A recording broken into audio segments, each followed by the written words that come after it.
Good morning, America. My name is John, and I am the traditional liberal. I would like to talk about mental health for a bit. It comes up a lot in public discourse. Anytime there is an act of extreme violence, the conversation basically goes like this: it's not guns, it's mental illness. Okay, so let's make mental health care universal. That's socialism. Rinse and repeat after the next mass shooting. Now, first, and I want to be clear on this, universal mental health care could benefit everyone. Most people would benefit from some help at times or care about someone who would. But that doesn't mean that we should go into perpetual therapy. Say you have some traumatic event in your life. Therapy could help. But if you just go to therapy for the rest of your life and you never actually recover, is it really helping you? See, I believe in goal-oriented therapy. You start by setting a goal with your therapist of being able to process and recover from your trauma and then move on with your life without letting it define you, eventually no longer needing continued therapy. And then you work towards that goal. Now look, I'm not a therapist. I'm not a psychologist or a psychiatrist.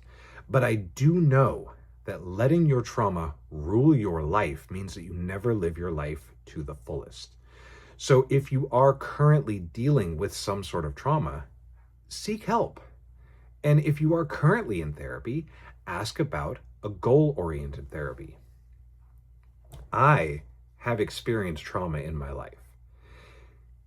In my 20s, I had a traumatic loss that haunted and scarred me for years. I did not go to therapy. I did not deal with it.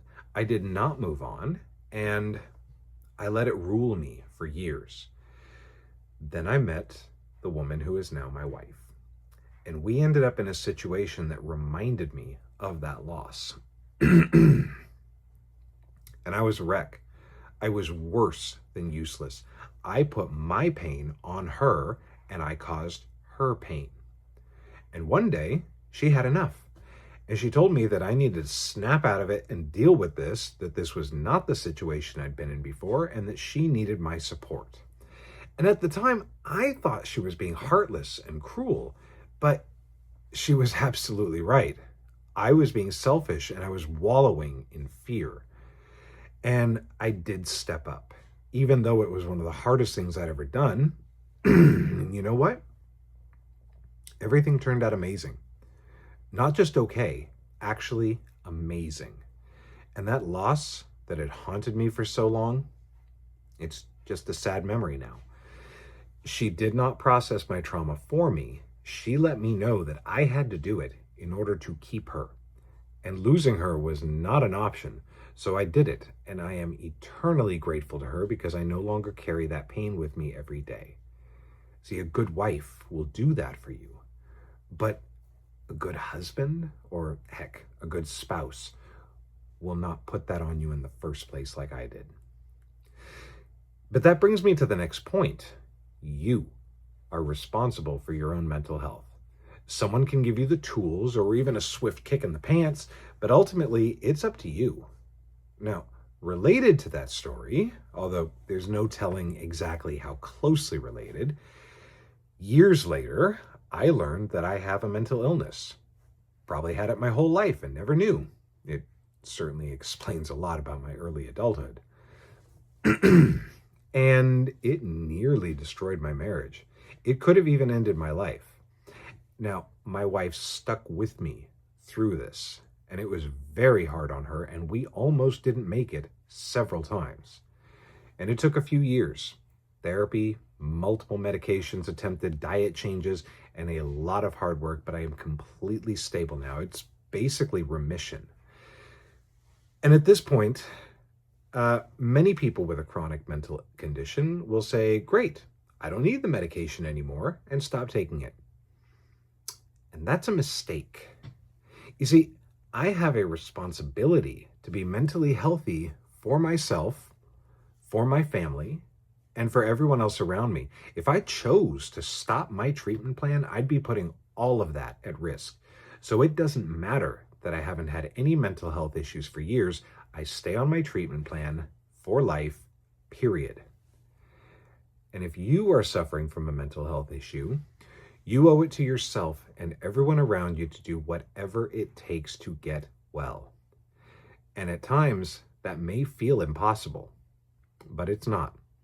There are treatments available for almost every condition these days, and don't underestimate the value of diet. A ketogenic diet has shown remarkable efficacy for several serious mental health conditions, including bipolar and schizophrenia. So why am I talking about mental health on a channel that primarily discusses traditional marriage? That's easy. My job is to be a provider and protector for my family. My wife's job is to be my supporter and to raise our children. And neither of us can do those jobs well if I am not mentally well. I can't protect my family if I'm out of my mind. And if my wife has to leave me to protect herself, then she can't be there full time for the kids. Our society likes to blame people. We blame the government. We blame immigrants. We blame gay marriage, anyone and everyone that we can in order to avoid one simple truth. We are responsible for ourselves. No one is going to save us from our own decisions. We have to do it ourselves. It's time to bring personal responsibility back. When something is wrong in your life, don't ask who to blame. Ask, what can I do to fix this? And then do it. It might be hard, but you're the only one who can do it. And on the other side, life is better. And that's all I have for you today. Please subscribe if you'd like to hear more and comment below your thoughts. Thank you and good night, America.